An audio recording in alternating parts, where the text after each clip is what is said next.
Timbalan Menteri, perkara yang sama. Terima kasih Timbalan Menteri. Saya Datuk Kota tambah sedikit meminta penjelasan.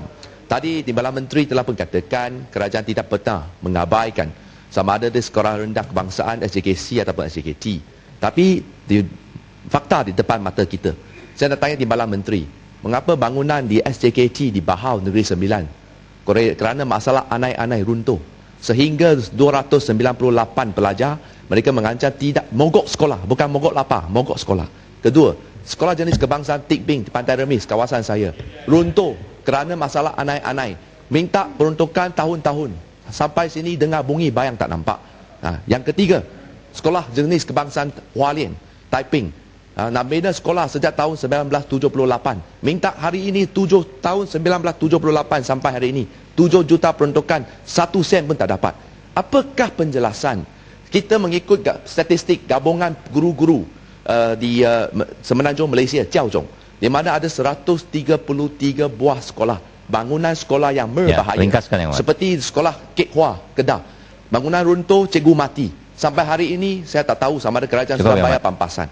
Kita mahu satu rancangan jangka masa panjang di mana kerajaan menunjukkan keikhlasan untuk menyelesaikan, mengatasi masalah ini. Kerana saya bersimpati. Timbalan Menteri semalam hanya nyaris kena tumbuk. Kita rasa risau. Kita rasa itu penting. Sebab itu mengapa? Puncanya dasar pendidikan yang penuh diskriminasi, dasar pendidikan yang tidak adil. Yang sebab itu rakyat sudah hilang kesabaran. Inilah punca masalah ini. Saya harap Timbalan Menteri dapat jawab. Terima kasih. Timbalan Menteri, sambung sikit ya. Timbalan sikit. Saya minta saya tadi dengar ucapan, terima kasih Datuk Yang Dipertua, kaitan dengan kerajaan tidak pernah mengabaikan mana-mana sistem pendidikan dalam sekolah. Saya nak bangkitkan sekali, sekolah rendah agama rakyat, sekolah rendah menengah agama rakyat, jumlah muridnya 208,000 untuk sekolah rendah agama rakyat. Jumlah murid di peringkat sekolah menengah agama rakyat 161 sekolah, 20,760 orang, dan melibatkan guru-guru hampir 10,000.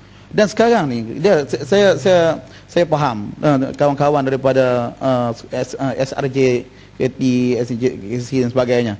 Ini permintaan dan ini hak kerajaan untuk melayan, membantu sekolah-sekolah ini. Tapi sekolah agama rakyat, saya tidak dapat satu jawapan yang konkret daripada kementerian.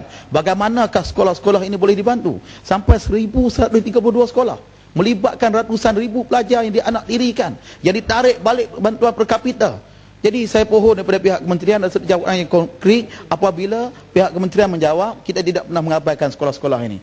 Jadi terima kasih.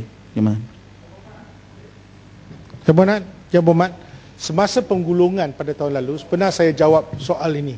Berapakah perbelanjaan yang kita berikan kepada sekolah agama rakyat dari segi bantuan latihan guru dan sebagainya, termasuklah peralatan yang kita berikan untuk perpustakaan dan sebagainya. Saya boleh rujuk balik apa yang telah saya cakap dan saya berikan satu salinan kepada Yang Berhormat. Itu yang pertama. Yang kedua, Yang Berhormat Taiping sebutkan beberapa perkara seperti SJKT, SJKC. Saya mengakui bahawa di sana sini terdapat sekolah yang daif. Untuk sekolah kebangsaan pun ada banyak sekolah yang daif. Sabah, Sarawak, termasuk juga SJKT, SJKC. Jadi dalam soal ini kita memberi keutamaan kepada semua. Tetapi apa yang dibangkitkan oleh Yang Berhormat, macam tadi Yang Berhormat Kinabatangan di SMK Paris, NT Libon, banyak kali disebut. Bila nak selesaikan masalah atau termasuk putatan pun, saya boleh ingat sekolah tu, SMK Petagas. Ini antara sekolah-sekolah yang diperlukan kerana dia kata keadaan daif dan sebagainya, kita bantu. Tetapi kita mesti dapatkan peruntukan untuk kita menyediakan infrastruktur tersebut. Untuk menjawab soalan yang telah dibangkitkan Yang Berhormat, Pantai Remis, juga kawasan Don Yang Berhormat, di mana salah sebuah sekolah SJKC Tik Bing, ya, yang amat berhormat Perdana Menteri sendiri turun, kita terpaksa gunakan peruntukan Perdana Menteri 2 juta untuk mereka membina satu blok. Sebab saya nak tanya, di manakah peruntukan kementerian? Mengapa tidak dibuat secara sistematik? Tidak. Itu masalahnya. Mengapa pembinaan sekolah gunakan peruntukan Jabatan Perdana Menteri? Saya ingin maklum kepada Yang Berhormat. Datuk Yang Dipertua. Saya ingin maklum kepada Yang Berhormat. Menteri. Yang Berhormat boleh semak dengan lembaga sekolah Jempol tu dah lulus 500,000. Betul. DAP pandai buat demonstrasi je, itu je. Tapi kerajaan yang luluskan. Tak apa, saya akan cakap, Yang Berhormat. Saya dah tahu fakta tu. Yang Berhormat, pada asalnya lembaga penolong solar telah menghantar surat kepada saya. Saya berbincang dengan Yang Amat Berhormat Timbalan Perdana Menteri. Jumlah yang diminta sangat besar. Kalau kita ikut perakuan JKR untuk baiki, akhirnya kita tak jadi bagi duit itu, kerana kalau kita nak berbaiki sekadar untuk repair, tak selesai masalah. Jadi kita minta supaya mereka kemukakan satu plan, dan kita dah tengok, dan peruntukan yang diperlukan mungkin 1 juta lebih, hampir 2 juta, ya.